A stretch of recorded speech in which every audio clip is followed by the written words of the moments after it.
Vous écoutez Les Jongleuses, le podcast où des héroïnes du quotidien partagent avec nous leurs secrets pour jongler entre toutes les facettes de leur vie et de leurs identités. Elles nous racontent aussi comment les balles lancées par la vie façonnent leurs parcours inspirants. Je m'appelle Ruth et je vous souhaite la bienvenue. Si vous souhaitez contribuer à donner de la visibilité à ces récits de femmes et à ces conseils d'expertes, vous pouvez laisser une note 5 étoiles et un commentaire sur Apple Podcast ou bien nous rejoindre sur Instagram @lesjongleuses.podcast.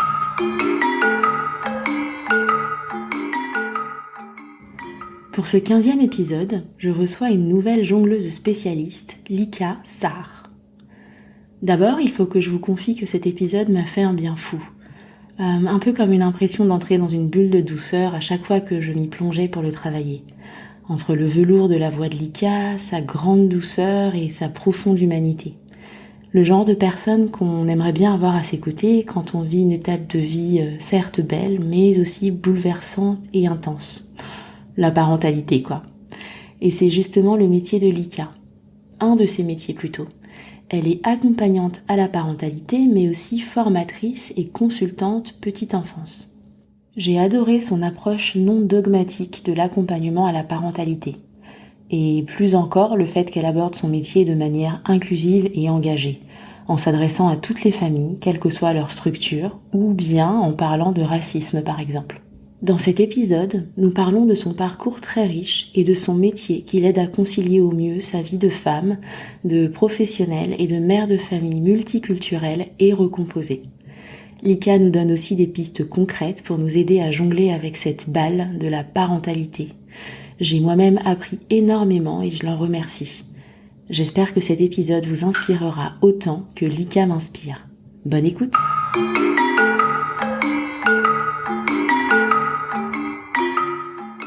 Bonjour Lika et bienvenue dans Les Jongleuses. Bonjour Ruth, merci pour ton invitation. Avec plaisir, c'est un plaisir d'échanger avec toi, enfin en vrai.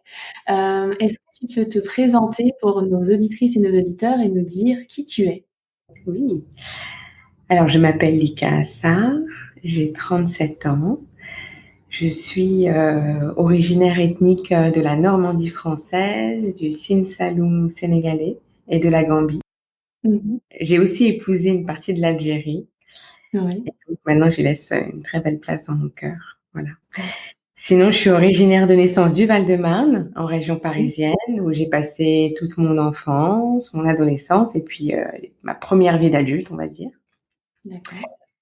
Je suis donc maman de 3 enfants qui ont 8 ans, une petite fille, 5 ans et 3 ans, de petits garçons, donc assez rapprochés. Très bien, merci pour cette belle présentation. On va commencer, je te propose, par ton parcours professionnel très riche, parce que là, je te reçois aujourd'hui au titre de jongleuse spécialiste, donc je te propose de commencer par ce parcours professionnel.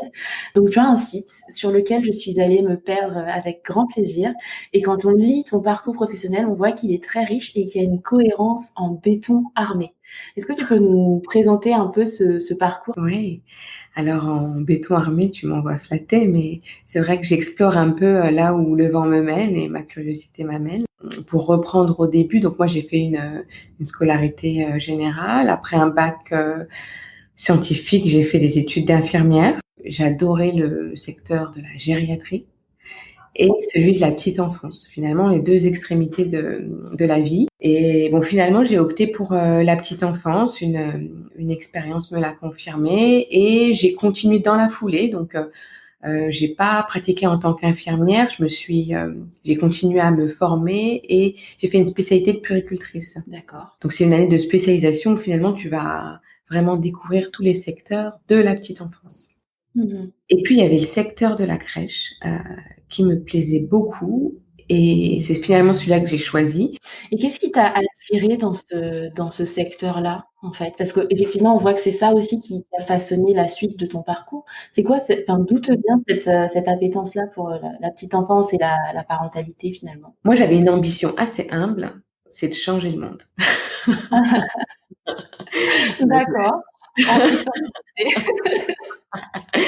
Non, mais en tout cas, j'ai eu l'impression d'avoir un déclic dans le secteur de la petite enfance, donc d'accompagner des enfants sains et en fait des familles, parce que j'allais me placer au plus tôt dans l'accompagnement de l'humain, tu vois, dans l'éducation. Et j'ai senti très tôt tout ce que en quoi pouvait influencer l'environnement dans le façonnage de l'enfant, de l'humain, tu vois, du futur citoyen. Absolument. Je le disais peut-être pas en ces termes-là, mais pour moi, ça m'est apparu comme une évidence. Et donc, juste après mes études, j'ai pratiqué quand même encore quelques années le week-end en urgence pédiatrique, en réa, en maternité, comme pour me rassurer de mon diplôme de technicienne. Mais j'ai tout de suite pris un poste de directrice de crèche à Montreuil, dans le 93. D'accord.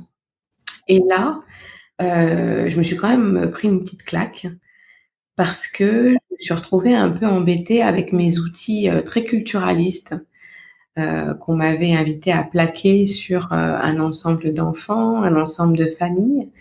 Et la particularité de cette ville de Montreuil, c'est sa richesse culturelle.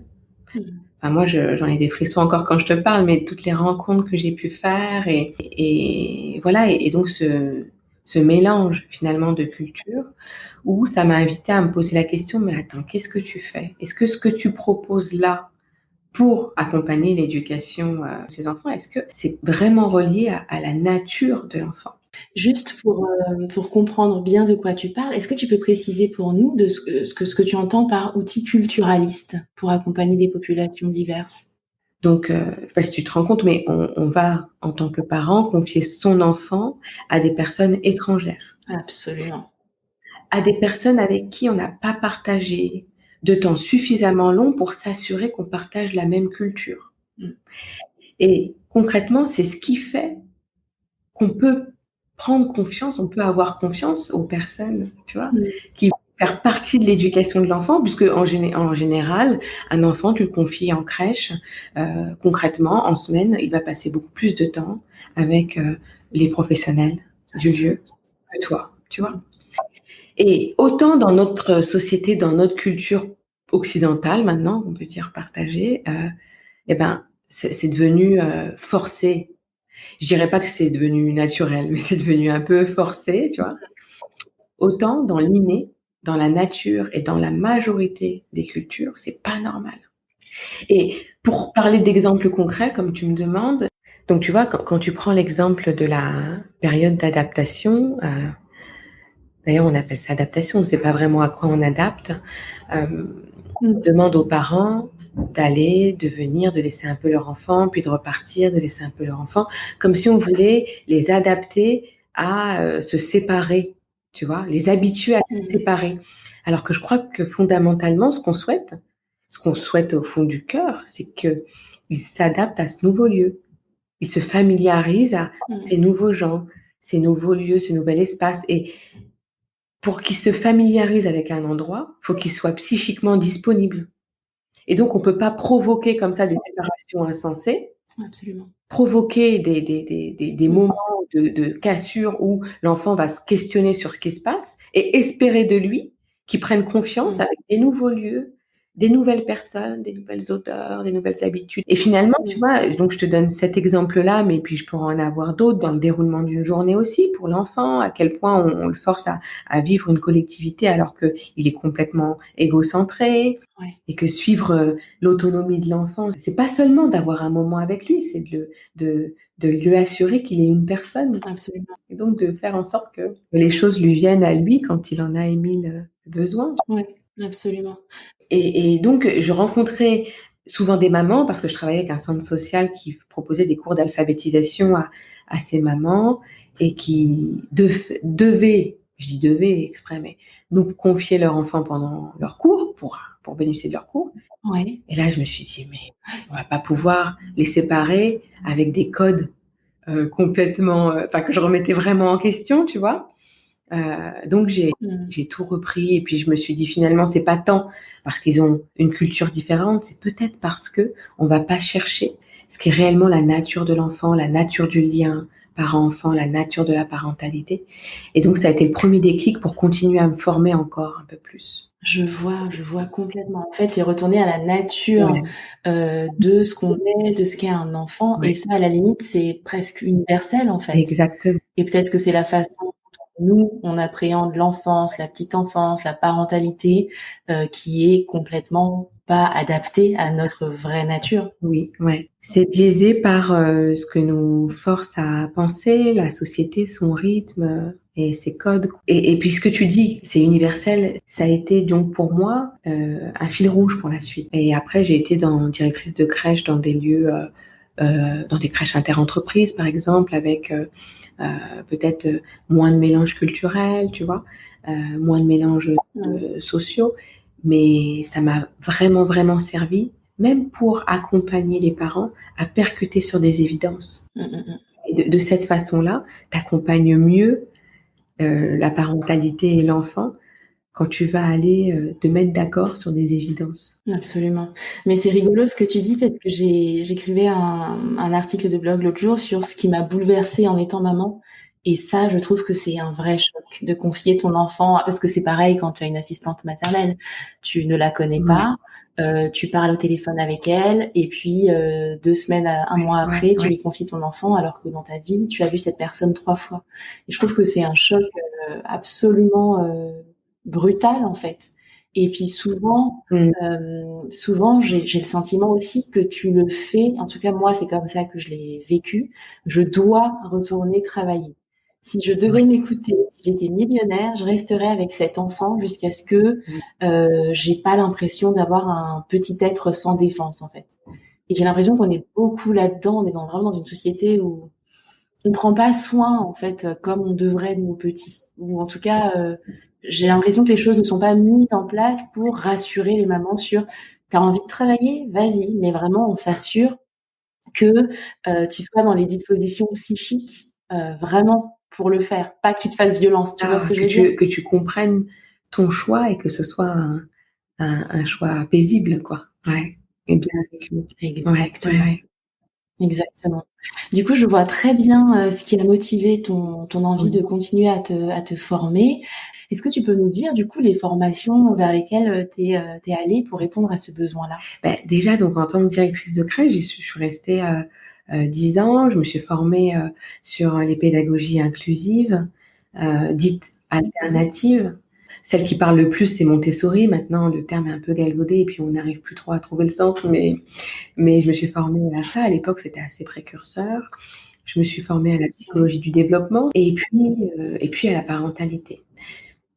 Donc, je suis devenue coordinatrice, en tout cas directrice pédagogique d'un groupe de crèches. Donc à l'époque, un nouveau créateur de crèche avec qui je me suis éclatée parce que j'avais vraiment la possibilité sur une page blanche d'écrire un projet pédagogique éducatif qui semblait convenir à la nature de l'enfant et de la parentalité. Donc c'était vraiment génial. Et au bout de 5 ans, je suis mon conjoint en province, en Lorraine, à Metz. Je l'ai vraiment pris comme un choix à part entière parce que la question s'est posée de est-ce que je continue mon poste si opérationnel à Paris parce que c'est là que je m'éclatais. Vraiment, je prenais beaucoup, beaucoup de plaisir avec un climat de bienveillance institutionnelle qui me plaisait beaucoup.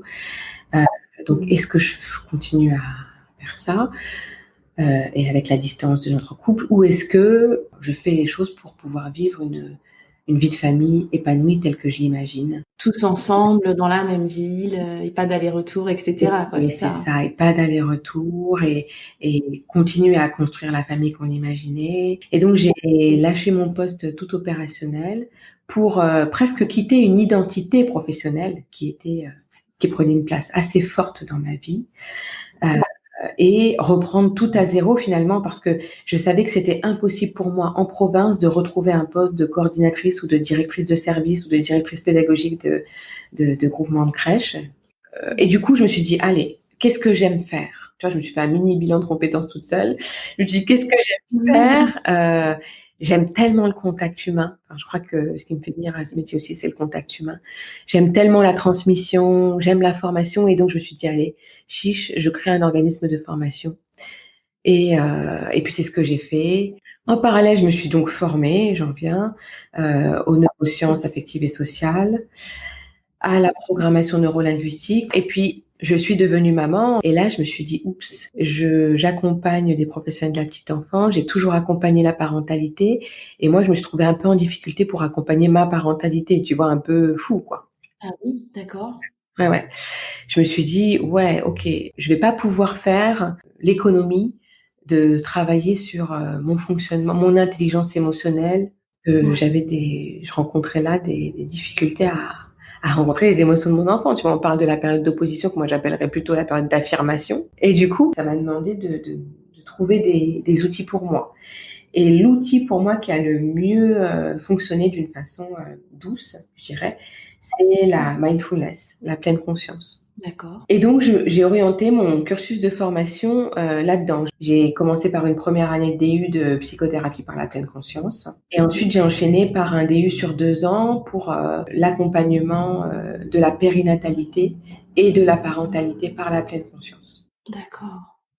Ce qui m'a permis ensuite d'être plus à l'aise pour accompagner la parentalité en cabinet. Et donc, j'ai ouvert mon cabinet d'accompagnement à la parentalité, chose que j'ai continué à faire en parallèle de mes formations pour les professionnels de la petite enfance. Donc là, aujourd'hui, tu as une double casquette, en fait, de formatrice et d'accompagnante à la périnatalité, à la parentalité. Complètement. Entre-temps, je me suis formée et je suis référencée dans la liste des professionnels aptes à accompagner le burn-out parental. Et donc, entre-temps, je suis revenue à Paris il y a 1 an pour continuer à suivre mon conjoint qui est amené en tant que sportif de haut niveau à bouger. Et je continue à accompagner la parentalité et à proposer des formations, pas seulement aux professionnels de la petite enfance, mais à tous les professionnels qui souhaitent mesurer l'impact de leurs émotions sur leur quotidien. Tu as vraiment un cursus hyper intéressant.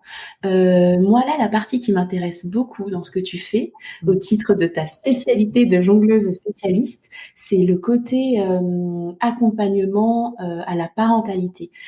J'ai l'impression que c'est hyper précieux parce que je partage ce que tu dis sur le fait que c'est pas automatique d'être parent, c'est pas naturel d'accueillir déjà ses propres émotions, à plus forte raison celles de son enfant. Bref, on ne naît pas parent, on le devient. Sauf qu'on se sent un peu seul, je trouve, dans cet apprentissage. Et c'est là que je trouve que ton métier est précieux. Pourtant, il est pas très connu. Est-ce que tu peux nous en parler et puis nous raconter un peu ce que tu fais, comment tu interviens auprès des familles et les outils que tu mets en place? En fait, déjà, la mission d'accompagnement à la parentalité, c'est une des missions phares du métier d'infirmière puéricultrice. Mais c'est vrai que c'est pas très connu. Parce qu'il y a très peu d'infirmières puéricultrices qui s'installent en libéral. Souvent, on les retrouve dans les PMI, dans les maternités, et c'est là qu'elles exercent cette mission d'accompagnement à la parentalité. Moi, je propose du coup à la fois des accompagnements très pratiques qui vont être de l'ordre du portage, du bain, de l'alimentation, du sommeil, des gestes d'urgence, mais aussi pour un soutien plus psychologique. Et comme tu disais, c'est à un moment des parents qui peuvent se retrouver un peu dans le flou, de plus savoir vraiment quelle attitude avoir pour son enfant. Et alors je parle de soutien psychologique en sachant que je travaille quand même en collaboration avec des psychologues et même des psychiatres parce que mon domaine d'intervention a ses limites. Mon rôle, c'est de leur donner confiance au quotidien, de se trouver seuls des armes pour pouvoir être OK et alignés dans leur rôle de parent. Exactement. Donc, je propose à la fois des entretiens individuels, donc en téléconsultation, dans mon cabinet, ou bien au domicile du parent. C'est assez rare, mais c'est possible, surtout en retour de maternité. Et c'est aussi sous forme d'ateliers, où là, on est plus sur... on pose un thème et puis j'apporte une partie théorique et puis on échange sur le concrètement, comment on peut le mettre en place à la maison, ou alors plus comme des cercles des paroles qui vont consister à se rassurer le fait qu'on partage ensemble les mêmes problématiques. Et comment on te trouve? C'est-à-dire que moi, tu vois, quand je suis rentrée à la maison avec mon tout petit, ou quand les deux ont fait la crise des Terrible Two, à aucun moment je me suis dit tiens, je vais aller taper sur Internet accompagnement à la parentalité. Comment on te trouve? Comment on parle un peu plus de ton métier? Comment on fait connaître un peu plus ce métier-là? Et vraiment, comment on te trouve très concrètement? Très concrètement, moi, j'ai démarré par du bouche à oreille. Ouais. Parce que, tu as raison, si tu as pas l'idée de taper accompagnement parentalité, auquel cas tu me trouverais, ou moi ou plein d'autres, parce qu'aujourd'hui, il y a beaucoup de professionnels qui accompagnent les parents, mais c'est pas effectivement pas un réflexe pour les parents. Et c'est pour ça que je vais aller me faire connaître auprès des maternités, auprès des médecins, des pédiatres, auprès des sages-femmes aussi. Et puis ça se fait comme ça, petit à petit. C'est pas étonnant que t'aies pas eu cette idée parce qu'aujourd'hui c'est pas si connu que ça. Complètement. Parce que finalement on est dans quelque chose d'un accompagnement, d'une situation normale et saine, juste pour pouvoir passer le cap en étant soutenu et pas un réflexe de se dire je vais pouvoir me faire aider. Ça, ce soutien-là, on le trouvait peut-être plus facilement dans les structures familiales d'avant. C'est-à-dire en prenant l'image que l'éducation se fait par tout un village, on le trouvait plus facilement parce qu'on trouvait de la force dans les partages de proximité. Tandis que maintenant, on retrouve beaucoup de parents isolés. On retrouve beaucoup de parents isolés et puis j'ai l'impression qu'on est un peu à une sorte de croisée des chemins entre une génération qui s'appuie sur les avancées de, comme tu dis, la psychologie du développement, les neurosciences et qui a envie d'aller vers ce genre de choses pour élever ses enfants, et une génération qui était un peu plus dans des approches différentes. Et du coup, je trouve que c'est parfois, même si ta famille est à côté, t'as pas forcément envie de faire comme ils te disent en fait. Et du coup, c'est top qu'il y ait des métiers comme le tien qui s'appuient sur les avancées de la science justement pour pouvoir accompagner les nouveaux parents. Ouais. Moi, il y a quelque chose d'autre qui m'interpelle un petit peu dans le milieu de l'éducation. Et c'est pour ça que j'ai été ravie de tomber sur ton compte. C'est que je trouve qu'il y a peu de figures non blanches diversifiées qui interviennent sur ces questions, qui s'expriment, qui ont une vraie place. J'ai l'impression qu'il y en a peu. Est-ce que c'est aussi ton ressenti? Et toi, comment est-ce que tu vis cet état de fait? Ouais. Alors, déjà, depuis mon arrivée à Paris, je me sens moins seule déjà. En tout cas, je me sens moins seule qu'en province, ça c'est sûr. C'est un secteur qui est pas très connu et effectivement, les personnes qui se mettent en avant sont assez rarement racisées. Après, dans le public que je rencontre, ce sont beaucoup de personnes non racisées. D'accord. Parce que le réflexe vient beaucoup de personnes non racisées et que peut-être, et c'est une hypothèse qui n'est que la mienne, parce que j'ai pas de réponse vraiment, mais pour les personnes racisées, c'est peut-être encore moins facile et évident d'aller faire appel à un inconnu, pour se faire aider dans une parentalité qui est censée être naturelle, tu vois. Ouais. Non, c'est vrai, c'est possible. Tout comme c'est peut-être plus compliqué aussi d'aller voir un psy, par exemple, tout ce qui est santé mentale. Tu vois, moi, c'est des choses dont je n'avais absolument pas conscience. C'est-à-dire que j'ai eu besoin d'aller voir un psy quand j'étais enceinte ou après. Je me suis pas, enfin, tu vois. Et je me suis aperçue en fait que c'était effectivement quelque chose de compliqué de dire oui, là, dans ma tête, c'est un peu le bazar, j'ai besoin d'aide. Du coup, peut-être qu'il y a aussi ça qui va freiner l'appel à un métier comme le tien. En tout cas, merci beaucoup pour cet aperçu. Je te propose maintenant de parler de ta spécialité de jongleuse, qui est la parentalité. Si on parle parentalité et tout ce qui est temporalité, de ton point de vue, comment l'arrivée d'un enfant va chambouler le jeu de balle d'une femme et plus généralement d'un couple de parents? Déjà, je dois te dire que j'aime beaucoup ton image de jeu de balle parce que c'est tout à fait ça. Tant qu'on n'a pas jonglé, on a beau penser qu'on sait jongler, tant qu'il n'y a pas la balle, on s'expérimente pas à jongler, tu vois. C'est ça. Donc, on peut se préparer de différentes façons, mais n'empêche que l'arrivée d'un enfant, ça change le jeu. Ça change des paradigmes, tu vois. Ça change des façons de voir les choses et de façon très concrète. Et je répète, tant qu'on n'y est pas, on peut pas jouer. Enfin, tu vois, on peut pas jongler, on peut pas se confronter aux conséquences, à la réalité. Et du coup, ajouter une balle, ça peut demander un peu de temps pour savoir jongler. Et inévitablement, on va faire tomber les balles à un moment, tu vois. Ouais, c'est sûr.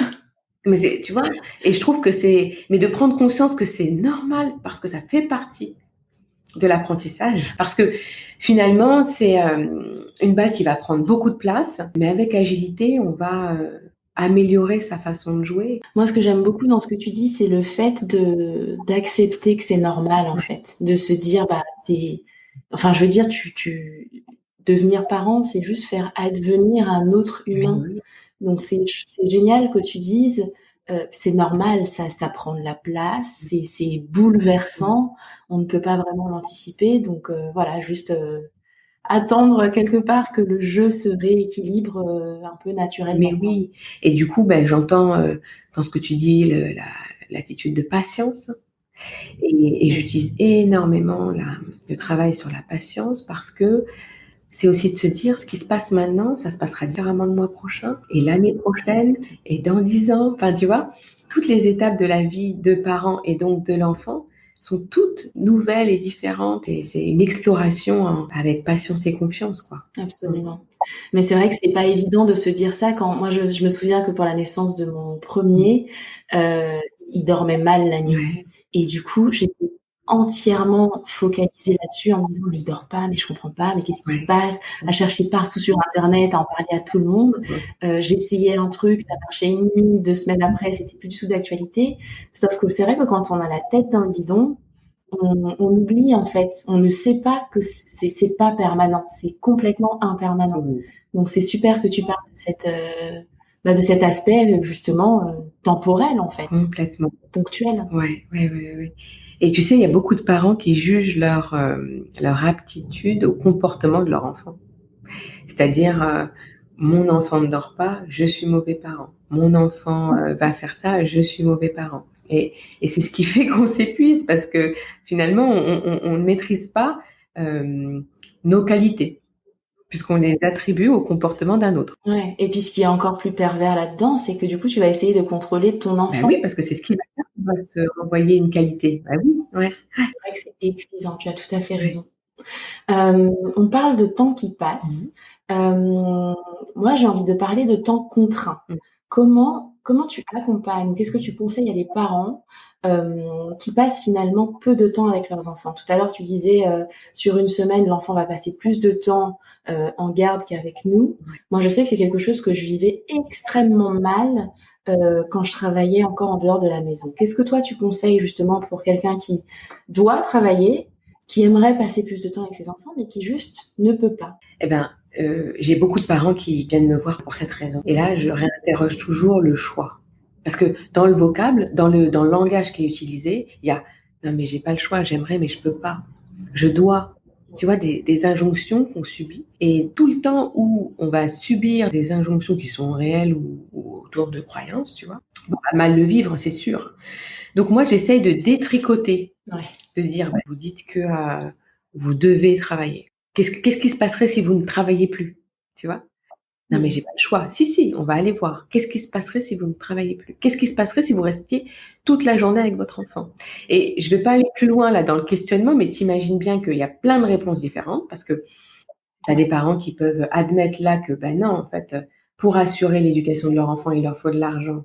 Et pour avoir de l'argent, ils font ce travail. Et en l'occurrence, c'est le travail dans lequel ils se voient plus qu'un autre et que voilà, on Mmh. arrive à rééquilibrer le choix. Ou alors, non, en fait, moi, je crois que je suis faite pour faire un métier qui me permettrait d'être avec mon enfant, pourquoi pas. Et j'ai souvenir de parents que j'ai accompagnés à prendre un métier d'assistante maternelle, tu vois. Ouais. En tout cas, on détricote et on voit et on va chercher les valeurs, les choix, et on va établir ensemble que tout est choix. Tu vois, je le dis souvent, mais tout est choix dans le sens où c'est souvent les conséquences d'un non-choix qui vont nous faire que euh, on va être mal. C'est intéressant et c'est là qu'on voit l'intérêt d'avoir quelqu'un d'extérieur en fait qui va venir questionner les choses et nous faire prendre du recul et voir les choses différemment. Ouais, C'est hyper ouais. intéressant. Et puis tu sais, j'ai beaucoup de parents qui viennent me dire, mais comment je sais si je suis un bon parent? Et Mmh. moi, je leur dis, si vous vous posez la question, c'est qu'il n'y a pas de question à se poser. Non, mais concrètement, déjà, j'aime pas le terme bon parent, mais un parent qui se demande comment faire, c'est qu'il a l'intention positive, tu Ouais. vois, d'être dans une relation saine et sereine avec son enfant. Et donc, c'est OK. Et ensuite, je vais les amener autour de trois points, tu vois, c'est choisir les combats. On ne peut pas Mmh. être partout. Absolument. Privilégier la qualité plutôt que la quantité. Parce que s'épuiser pour une quantité qu'on subit, ça va pas. Donc on va essayer de voir comment on peut mettre plus en qualité. Et puis aussi être gentil avec soi. Tu vois, de développer de la compassion, de l'autocompassion, de se faire confiance, d'être dans le non-jugement, la patience, le lâcher prise. Parce que finalement, bien souvent, les parents, c'est ce qu'ils espèrent de leur part de leur enfant, mais ils le font pas pour eux-mêmes. Mais tu vois, moi, c'est ce que je déplore un petit peu dans l'essor de la parentalité positive, l'éducation bienveillante, etc. C'est que on va développer énormément de bienveillance pour son enfant. C'est normal, c'est sain. Enfin, moi, je suis convaincue que c'est ce qu'il faut. En revanche, on oublie souvent le parent. On ne parle, je trouve, qu'on ne parle pas beaucoup aux parents. On lui dit pas, si tu dois être en capacité d'accueillir les émotions de quelqu'un d'autre et de les gérer d'une certaine façon, il faut que toi aussi, tes émotions, tu les acceptes et tu les accueilles et tu en fasses quelque chose. Bien sûr. Et puis si tu dois donner un cadre à un enfant, en fait, ça veut dire que toi aussi, il faut que tu aies des limites. Toi aussi, il faut que tu puisses dire à ton enfant, là, mon chéri, non, sans t'en vouloir, en étant bienveillant. Est-ce que c'est aussi quelque chose que tu constates dans l'essor de la parentalité positive, ce manque de prise en compte du parent? C'est sûr que, alors, la parentalité positive, c'est pleine mode.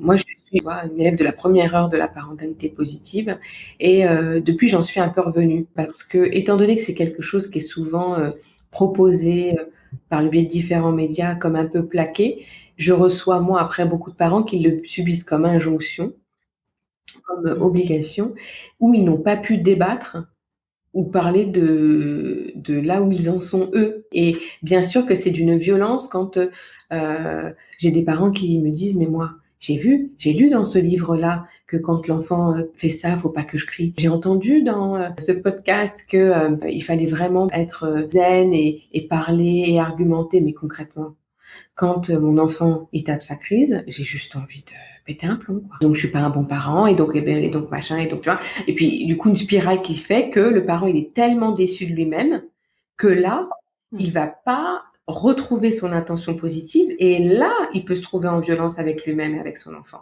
Donc c'est comme une spirale négative. Le démarrage c'est une intention positive. À vouloir trop bien faire, à ne plus s'écouter, on s'efface et on devient maltraitant pour soi et pour l'autre. Et donc, c'est horrible. Parce que finalement, l'enfant, il n'avait rien demandé et il va récolter par le perfectionnisme de son parent quelque chose qui ne correspond pas à son besoin. Et est-ce que c'est de là, tu parlais tout à l'heure du fait que tu es maintenant habilitée à accompagner sur le burn-out parental. Est-ce que c'est une des sources justement de burn-out parental? Ça vient de là? Exactement, le perfectionnisme parental. Mais il n'y a pas de burn-out pour des parents qui ne se prennent pas la tête et qui ne se posent pas de questions et qui ne creusent pas leur intention. C'est que des surinvestissements qui amènent les épuisements parentaux et burn-out. Et alors, comment est-ce qu'on s'approprie ces principes-là qui sont tout à fait basés sur des choses complètement saines pour les mettre en œuvre sans justement en arriver là et en respectant son intention positive du départ? Donc, un conseil, c'est de le faire étape par étape, à la mesure de ce qu'on peut, d'être OK avec le fait qu'on doit choisir ses combats et aussi d'être en introspection continuelle, tu vois, pour soi-même, sur soi-même. De faire des mea culpa, de taper des crises et de comprendre pourquoi on les tape, tu vois, enfin, et c'est OK, c'est tranquille et c'est normal et c'est de cultiver son intention positive et de non-violence. Mais c'est précieux ce que tu dis parce que j'ai l'impression que quand on devient parent, on tombe dans une espèce et qu'on a une intention positive, on peut vite tomber dans une espèce on n'est plus humain, tu vois, on doit absolument se dépasser, se sacrifier pour son enfant. Et j'aime beaucoup ce que tu dis parce que c'est un appel à juste renouer avec son humanité et à montrer ça à nos enfants aussi. Écoute mon chéri, là je me suis énervée, pardon, désolée, voilà pourquoi, etc. Et je trouve ça assez sain en fait comme façon de faire. Ouais. Et alors tu parlais tout à l'heure d'injonction. Quand on est parent, c'est vrai qu'on a pas mal d'injonctions qu'on s'internalise tout seul, hein, comme des grands, mais on en reçoit aussi beaucoup des autres, de nos mamans, de nos belles mamans, de la voisine, du chien de la voisine. Comment on fait pour y faire face et pour s'écouter? Déjà qu'on sait pas forcément trop bien s'écouter, pas toujours en tout cas. Comment tu conseillerais quoi justement pour accueillir ou ne pas accueillir ces injonctions? On en fait quoi? Moi, je crois que dès l'instant où on a saisi, où on a pris conscience qu'il fallait s'écouter, eh ben, il faut le dire à le plus de monde possible autour de nous qu'on a ambition de s'écouter. Mais voilà. Parce que ça peut aider que le conjoint soit, la conjointe ou le conjoint soit au courant que on a pour objectif de s'écouter. Non, mais tu vois, parce que c'est tellement pas, je le dis en connaissance de cause, mais c'est tellement pas évident de s'écouter, tu as raison, qu'il faut pouvoir l'afficher clairement sur son front. Un petit badge peut-être, Lika? C'est ça. J'ai l'intention de m'écouter. Non, mais en fait, je te dis ça pour dire que il faut entretenir cette intention et que c'est normal parce qu'on a des schémas, parce qu'on a des croyances limitantes, qu'on va avoir du mal à le faire au début. Et c'est quand je dis qu'on implique son environnement, son entourage, c'est en leur demandant de façon bienveillante de nous aider à nous écouter. Tu vois? Ok, c'est très précieux ce que tu dis. Merci beaucoup. Il y a une autre chose que j'aime beaucoup dans ton approche de la parentalité et de l'éducation, c'est que tu as une posture d'ouverture à l'autre, mais à tous les autres. C'est-à-dire que on sent que tu es inclusive, on sent que tu parles à toutes les familles, aux familles recomposées, aux familles homoparentales, etc. Et ça, c'est quelque chose que j'apprécie beaucoup. C'est une approche inclusive, engagée. Qu'est-ce que tu donnes comme conseil aux parents pour aider leurs enfants à être justement ces personnes respectueuses de l'autre, de leurs différences, quelles qu'elles soient? Déjà, l'ouverture, c'est plus qu'un concept, comme tu dis, c'est une façon de vivre, quoi, tu vois. Donc déjà, je peux pas donner d'indications concrètes sur de l'ouverture parce que ce serait restrictif. Tellement l'ouverture, c'est sans fin. Ouais. Donc je vais plutôt rebondir sur ce que j'entendrais, tu vois, intégrer la différence, prendre en compte des maladresses. En tout cas, de pas se refermer aussi devant un manque d'ouverture. Donc comment rester dans l'ouverture, mais développer l'assertivité de l'autre côté. L'assertivité qui pour moi est très important parce que c'est ce qui va permettre de démarquer, de vraiment asseoir sa position et de se faire respecter pour ce que je suis, tu vois, avec ouverture. Mais tu vois, c'est quand même fort d'arriver à faire ça parce que quelqu'un d'intolérant face à toi va venir aussi piquer quelque chose. Oui, il faut le saisir, c'est ça, et d'être dans la réponse plutôt que la réaction. Mais tu vois, je pense que c'est ta pratique de la mindfulness de la pleine conscience qui doit te permettre ce petit tampon, ce petit temps de réaction. Enfin, en tout cas, c'est très précieux. Ça a été très précieux pour moi pour ce tampon et de limiter les réactions automatiques pour aller vraiment sur des réponses un peu plus élaborées. Ouais. Okay. Je vais te demander tout à l'heure de nous parler un peu plus de la pleine conscience parce que je pense qu'on pourra tous en bénéficier, mais je voudrais juste finir sur l'aspect engagé de ton accompagnement parce que tu parles aussi de racisme. Et je trouve que c'est un sujet qu'on voit assez peu, comme l'ouverture à l'autre d'ailleurs, abordé dans le cadre de l'éducation. On va beaucoup parler de la relation à l'enfant, du développement de l'enfant, de la relation parent-enfant, etc. Mais on parle pas de racisme. Pour toi, dans ton accompagnement, si on se place aux deux bords du spectre, comment tu vas accompagner des familles blanches, non racisées, à la mise en place d'un antiracisme actif? Bon, alors déjà, comme tu le sais, moi, j'aime à dire que le racisme, c'est vraiment une transmission éducative. C'est pas inné. Le racisme, c'est acquis. J'ai très rarement ce sujet-là avec les personnes non racisées, cette discussion frontale, mais ça m'arrive parfois de semer des graines. Et puis en fonction de la terre dans laquelle se trouve cette graine, elle va faire des fleurs ou pas. Et si elle fait pas de fleurs, c'est que c'était pas le moment de semer la graine. Mais tu auras fait ta part de colibri. C'est colibri. exactement ça. Et comment tu accompagnes, alors on va pas parler d'accompagnement, ou on peut parler d'accompagnement si tu préfères, mais dans une famille racisée, métissée, voilà, racisée tout simplement, dont les enfants vont potentiellement faire face à du racisme. Comment on intervient, comment on accompagne ces familles-là, avec quels outils, comment ça s'est passé par exemple, ou comment ça se passe dans ta famille à toi par exemple? Moi, effectivement, j'ai 3 enfants métis. Et j'ai un souvenir, je peux parler d'une anecdote Bien sûr. de ma petite fille. Donc à l'époque, elle était en grande section de maternelle. Elle a les cheveux, elle a les mêmes cheveux que moi, tu vois. D'accord. Donc ma petite fille qui revient de l'école un jour et qui me dit: «Maman, faut que tu fasses quelque chose, je voudrais que tu m'attaches les cheveux ou que tu me fasses des tresses plus souvent ou je sais pas, je veux plus retourner avec mes cheveux comme ça parce que on n'arrête pas de me dire que mes cheveux sont en pétard, que je suis sale, que c'est pas, que je suis pas normale». Et elle était avec son langage déjà très élaboré là. Je me souviens, ça m'a crevé le cœur.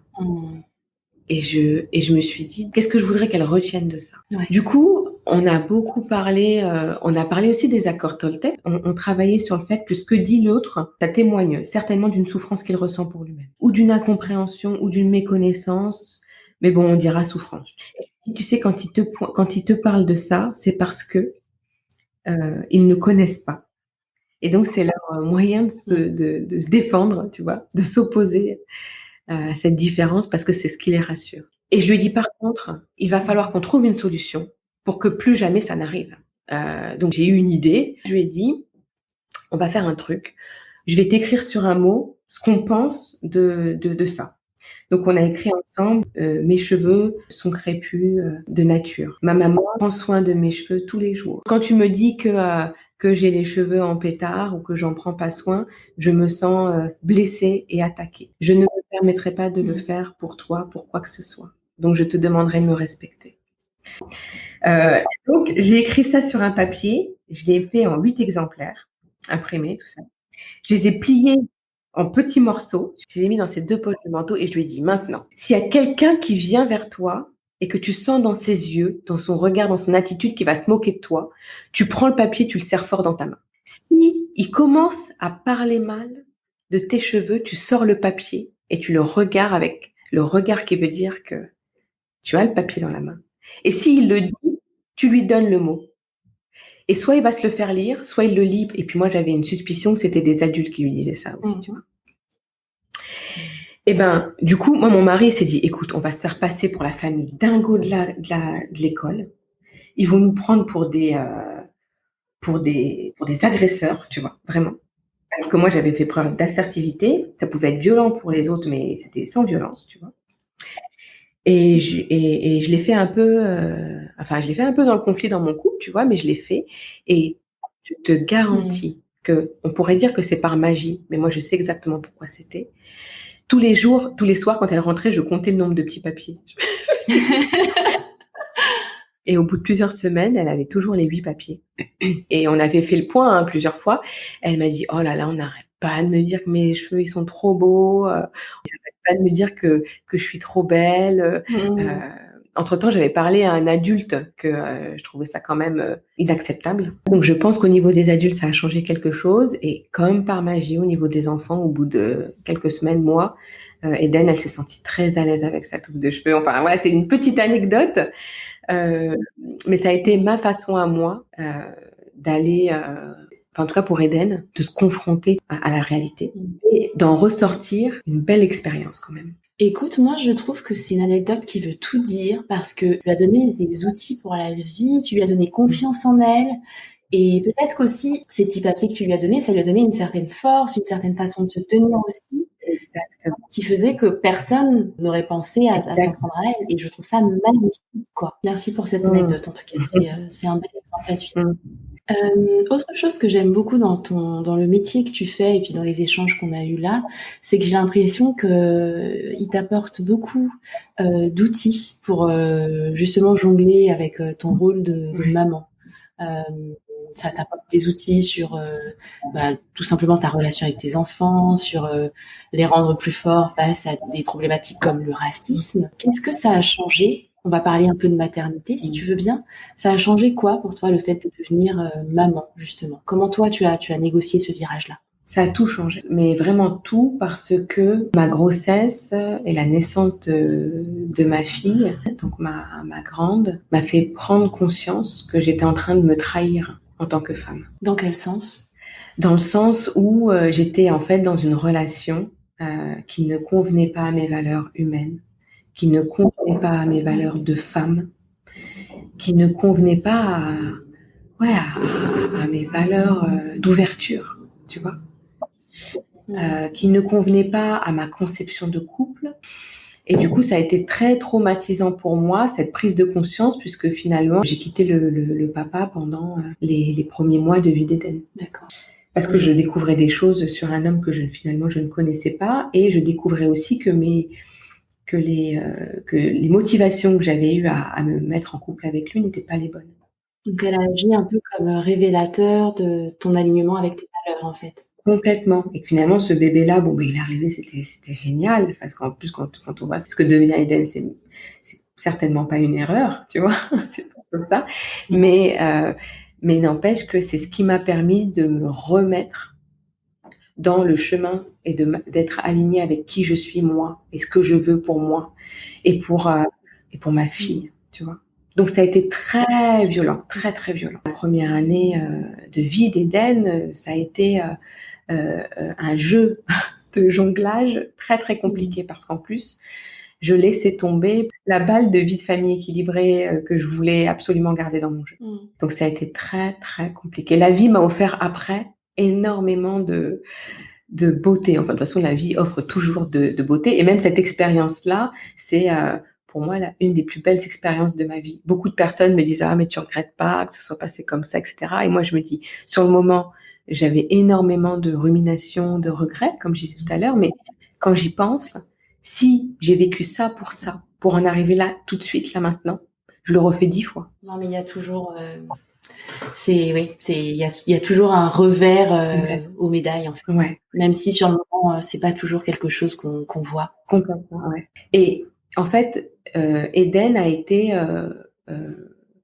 chargé, peut-être un peu trop au début, maintenant on trouve notre équilibre, mais de ce cheval de bataille. Pour moi, c'était ma bataille, quoi, tu vois. Et pour elle, maintenant pour mes enfants et pour moi aussi avant tout, mais pour elle, je me suis dit, je vais être alignée dans ma vie.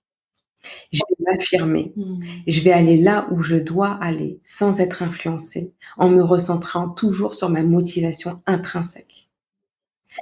Et quand je dis que je veux pas trop la charger, parce que je veux pas qu'elle soit responsable, en tout cas qu'elle porte la responsabilité de ce qui m'appartient moi, mais en tout cas ça a été mon déclic pour me dire, voilà, maintenant ça sera comme ça, je serai alignée. Voilà, donc ça a été pour moi un revirement total. Ouais. Magnifique. C'est bouleversant, la maternité, mais alors là on parle d'un sacré bouleversement. C'est magnifique. Du coup, aujourd'hui, tu fais partie d'une famille recomposée. Oui. Parce que tu as 2 petits garçons avec ton compagnon. C'est ça. Et vous formez aussi une famille mixte. Comment vous jonglez avec tout ça? C'est génial. C'est pas que facile. Hein. C'est surprenant parce que moi, je suis une enfant métisse, tu vois, comme je l'ai dit dans ma présentation. J'ai vécu dans le métissage. Tu vois, ma maman blonde aux yeux bleus, mon papa, tu vois, enfin bien racisé. Je dis parfois bleu aux yeux noirs, mais donc moi j'ai vécu ça. Et puis tu sais, on allait, moi petite, j'allais 1 an au Sénégal, 1 an en Normandie, enfin jusqu'à mon adolescence où j'ai tapé du poing sur la table. J'ai dit ça va 2 minutes. Moi j'ai bien compris que le Sénégal c'est des vacances beaucoup plus fun, soleil, plage. C'est pas la Manche. Même si j'adore la Normandie, je la porte. Enfin je suis, comme je dis souvent, je suis pas 50-50. Tu vois, je suis pas 50% sénégalaise, 50% française. Je suis 100% sénégalaise, 100% française. Mais du coup, mon mari ne saisissait pas concrètement ce que ça pouvait vouloir dire. Je l'ai vu au moment de notre avancée en termes d'éducation, tu vois. Ça venait quand même bousculer des schémas, oui, de ce qu'il avait reçu, du racisme ordinaire qu'il avait eu comme transmission aussi, tu vois, de façon inconsciente. Et donc, ça a été très chamboulant dans nos débuts. Mais aujourd'hui, je peux te dire que c'est quelque chose, je lui fais vraiment entièrement confiance sur le fait qu'il a compris. Et c'est très, très beau. Magnifique. Tu parlais du fait que tu es 100% française et 100% sénégalaise. Tu te définis comme femme noire ou femme métisse? Je suis noire. Quand je parle de métisse, c'est pour entendre la richesse culturelle. En fait, je vais te donner un autre exemple. J'ai grandi avec un papa qui me répétait sans cesse que j'étais la plus belle de la terre. J'étais la femme la plus belle. Et il me répétait aussi beaucoup que je ressemblais à ma mère, surtout à l'adolescence. Ma mère qui est blonde aux yeux bleus, je répète. Et du coup, moi, les premières fois où j'ai été confrontée à du racisme, rien de bien méchant, mais un petit rejet, c'est éveillé en moi une incompréhension. Donc, en l'occurrence, là, j'ai un souvenir précis sur une femme blanche. Quand je la vois, je voyais ma tante maternelle. Et du coup, je me disais, mais je l'aime, tu vois. Tu vois, quand tu ressens quelque chose d'une appartenance si forte, tu vois, lui ressembler à ma tante, donc à ma mère. Donc, sauf que elle voyait quelque chose en moi de très différent d'elle. Donc, c'est pour justifier le fait que, en fait, on peut se sentir métisse culturellement et noire factuellement. Oui, bien sûr. Et moi, à l'adolescence, j'ai eu des fois des difficultés de cet ordre-là, de me dire, mais je comprends pas, tu vois. Tout le monde fait partie de moi. Tout le monde fait partie de moi. Là, concrètement, je venais bousculer ça. Et même dans mon cercle, avec quelques amis et des amis racisés, je comprenais bien qu'elles ne comprenaient pas ce que je voulais dire. J'avais pas la langue facile à dénigrer peut-être des personnes non racisées, comme pour certaines, elles le faisaient assez facilement, comme quelque chose de l'ordre d'une défense ou d'un rejet. C'est intéressant de voir ça parce que moi aussi je suis maman d'enfants métis et je me demande, tu vois, moi je suis née en Côte d'Ivoire, donc je suis une femme noire, il y a aucun doute là-dessus, je sais d'où je viens. Sauf qu'eux, ils sont nés en France, ils sont nés dans une société où ils seront pas perçus comme blancs. D'ailleurs, ils ne sont pas blancs. Ils sont entre les deux et du coup, je me demande un peu comment eux se percevront et comment eux s'identifieront. J'essaie en tout cas de leur dire tous les jours t'es beau, t'es belle, tu vois, de mettre en avant qu'ils ont des beaux cheveux, des jolies peaux et j'espère que ça sera comme pour toi en tout cas. Tu me donnes une belle vision du futur sur la construction d'une identité. Et puisqu'on parle d'identité, comment tu fais entre toutes tes balles pour que la balle Lika, toi, ne soit pas laissée de côté? Parce que c'est un peu souvent le cas quand on est maman qui travaille à son compte, etc. Comment tu préserves du temps pour cette balle-là? Déjà, d'être à son compte, ça a été pour moi la seule option pour faire exister toutes les Lika ensemble. Ouais. Déjà, parce que comme j'ai dit, bon, j'ai un mari qui travaille beaucoup, qui travaille un peu plus depuis qu'on est à Paris d'ailleurs. Sinon, à Metz, on avait une belle répartition de tâches. Mais ici, c'est un peu moins facile. Et donc, être à son compte, c'est me dire, j'admets que quand je travaille moins, je gagne moins d'argent. Mais je sais ce que j'ai gagné en contrepartie. Absolument. Je parle d'argent parce qu'en fait, c'est quand même au cœur du jeu de balle. Tu vois, je m'offre souvent des journées que j'appelle journées créatives, où je vais me poser dans un parc ou alors marcher, et je laisse aller mes pensées. Et là, souvent, je fais partir certains projets. Ou alors des moments où je vais travailler énormément pour pouvoir après avoir une semaine de tranquillité. J'ai aussi l'intention d'identifier mes besoins. Tu vois, là, on a passé une période, je te parle de là concrètement cette période, on a passé une période de confinement assez intense, surtout que moi, j'ai beaucoup travaillé parce que la formation en e-learning a bien fonctionné. Mon mari, lui, était complètement dédié à 100% à la famille et c'était vraiment génial. Après, on a enchaîné une période de vacances où j'ai été seule avec les 3 enfants puisque mon mari, lui, a dû reprendre à 100% le travail. Et puis on arrive à cette rentrée qui est toute particulière avec 3 enfants où je sens bien que l'accompagnement parentalité, il y a des demandes parce que c'est une période pas évidente à vivre pour tous les parents. Et ben j'ai identifié le besoin que dans toute cette période, j'avais pas pris assez de temps pour moi Et donc là, je pars quelques jours la semaine prochaine pour tout te dire, toute seule, en vacances, toute seule. Génial. Et j'ai des copines qui me disent: «Mais j'aimerais tellement, faire ça aussi, mais non, je crois que je peux pas, je peux» et je dis: mais j'ai aucun mérite à le faire si ce n'est à écouter mes besoins et je crois que c'est pas le besoin de tout le monde de faire ça, de partir toute seule en détox digital et en détox, social pour pouvoir, aller me rencontrer, précisément ces jours-là. Moi, j'ai identifié que c'était mon besoin, c'est pas tout le monde qui peut faire ça. D'autres personnes auront besoin de s'oxygéner, d'une façon différente et puis avec les enfants et sans les enfants. Moi, j'ai identifié que mon besoin à ce moment-là, c'était de partir quelques jours sans mes enfants, en sachant que je les laisse en toute confiance, à, mon mari qui va se rendre beaucoup plus disponible et puis on a un baby-sitter qui nous aide et qui peut-être sera un peu plus présent. C'est vraiment super que tu sois tellement en contact avec toi-même et à l'écoute de tes propres besoins que tu arrives à matérialiser ça. Chapeau. Oui. Enfin, j'espère qu'un jour j'y arriverai. Mais en tout cas, je pense que si je prends pas soin de mon outil de travail, c'est-à-dire moi et mon identité, je pourrais pas accompagner les parents de façon saine. J'ai besoin d'être alignée dans ce que je suis en tant que femme, en tant que maman, en tant que professionnelle pour pouvoir accompagner de façon saine et sans transfert les parents. Oui, c'est vrai aussi que c'est un impératif de ton travail. Oui. Très bien. Écoute, je note la retraite détox, note pour plus tard dans la to-do. On approche de la fin de notre entretien. Est-ce que tu es prête à passer au questionnaire des jongleuses? Oui, avec plaisir. Alors, si on parle de l'art de jongler, qu'est-ce que tu aimes le plus dans cet art délicat du jonglage au quotidien? L'impermanence, le fait que les choses bougent et changent tout le temps. Ouais, magnifique. Et qu'est-ce que tu aimes le moins? Qu'est-ce qui te paraît le plus difficile? Qu'est-ce que j'aime le moins? J'ai failli dire l'impermanence, hein, tu as vu? Mais en fait, c'est, ouais, je voudrais presque dire la surprise parce que, c'est pas évident, c'est excitant, mais c'est pas évident. Mais en vérité, il y a rien de difficile parce que c'est impermanent. Exactement. C'est vrai que c'est une médaille à deux revers, je suis d'accord avec toi. Si on parle de tes priorités, parmi tes balles, est-ce qu'il y en a une que tu ne veux surtout pas laisser tomber? Moi. Oui, absolument, je comprends. Est-ce qu'il y a une balle à laquelle tu aimerais donner plus de place? Le village.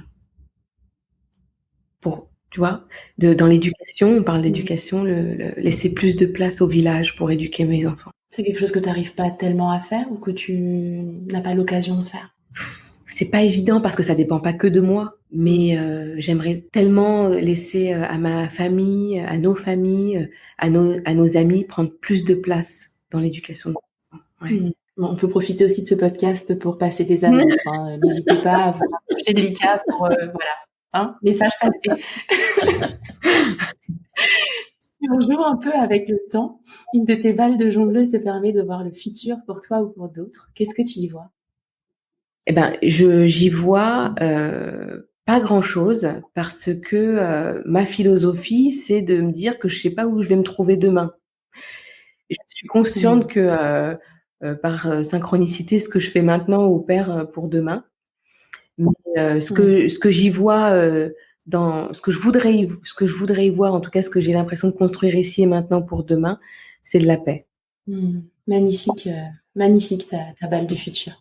Et si on parle du passé, imaginons qu'une de tes balles te permet d'envoyer un message à la Lika du passé. Quel âge elle a et qu'est-ce que tu lui dis? Je lui dis que c'est pas grave si c'est pas une bonne élève. Je lui dis que c'est pas grave si elle tape des crises. En tout cas qu'elle peut le faire. Et je lui dis que quoi qu'elle fasse, si c'est elle qui l'a décidé, c'est parfait. Superbe message. Pour finir, est-ce que tu peux partager avec nous une personnalité ou une personne qui t'inspire et nous dire pourquoi cette personne t'inspire? Je vais pas parler d'une personnalité, mais je vais parler de ma maman parce que elle est parfaitement imparfaite et c'est quand même mon modèle en fait parce que j'ai eu à déconstruire plusieurs fois les schémas qu'elle m'a collés à la peau de façon inconsciente, mais qui m'ont bridée. Mais de voir pourquoi elle m'avait posé ces schémas, ça la rend encore plus humaine et moi, ça me rend encore plus humaine parce que j'admets l'imperfection dans ma vie. J'adore. Je trouve qu'il y a une richesse dans le fait de voir ses parents comme comme humain et merci beaucoup de partager ça avec nous.